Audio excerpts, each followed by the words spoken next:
Allez, troisième et dernière période de ce numéro de la Grande Team. Il nous reste quelques petites minutes à passer ensemble. Et notre Jojo a quelque chose de bizarroïde à nous faire découvrir. Si vous voulez, hein, sinon c'est pas vraiment bizarre. Bonsoir tout le monde, vous allez bien? Bonsoir Jojo. Vous savez quoi? Oui. On met le jingle et puis vous nous expliquez tout. Pas de souci.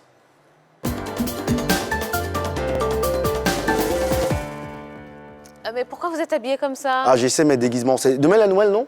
Ouais. Ah bah d'accord, donc j'essaie mes déguisements parce qu'il y a des enfants qui m'ont loué là. Donc je vais voir celui-là. Les enfants vous ont loué. Ah. Effectivement. Mais voilà. c'est pas mal, c'est pas mal. C'est pas mal, hein? Poulet. Ouais, c'est pas mal, c'est pas mal. Mais est-ce que vous savez ma découverte d'aujourd'hui? C'est quoi? Non, Le botaoshi. Qui connaît le botaoshi? le botaoshi. Ah oui, on va aller en Chine, on va aller au Japon, en tout cas en Asie. On va découvrir un sport assez bizarre. Regardez.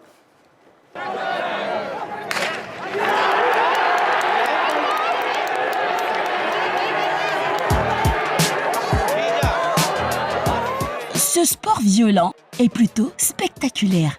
Il s'agit d'une activité physique de plein air qui se joue principalement par les cadets de l'Académie de l'armée impériale japonaise. Mais en quoi consiste ce sport qui ressemble au jeu de la prise de drapeau? Autant le dire tout de suite. Ce sport a été banni par plusieurs écoles pour sa violence, mais les jeunes de la National Defense Academy of Japan poursuivent quant à eux cette tradition qui existe depuis 1945.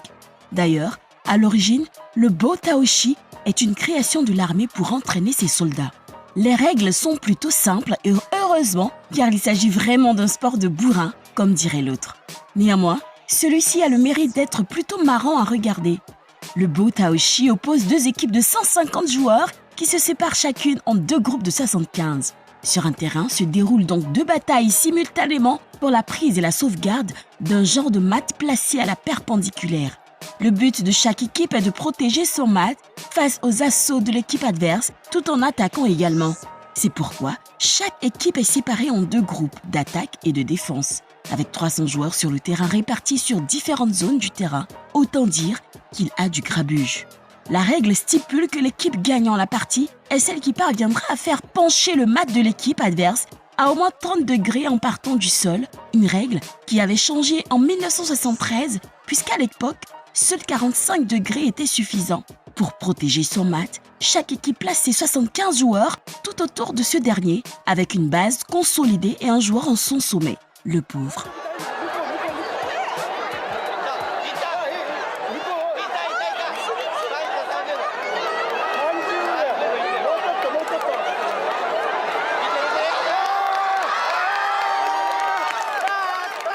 C'est vraiment bizarre, hein? Bon, assez étrange quand même. ouais, Violent, spectaculaire. Ah mais c'est bien, pourquoi pas former des équipes? Bon, ben, L'autre côté, on va à JP, et puis l'autre côté, Roger Stéphane. Non. Roger Stéphane, c'est celui qui va rester en haut. Je joue pas. Ah, d'accord. On va voir. Bon, après, c'est un sport en nuit. Hein. D'accord, ben merci Jojo. Bon, ben le botaoshi. Si vous êtes adepte, hein, si ça vous intéresse, ben n'hésitez pas. Il faut être 300 hein, sur le sur le terrain. Ben allez-y.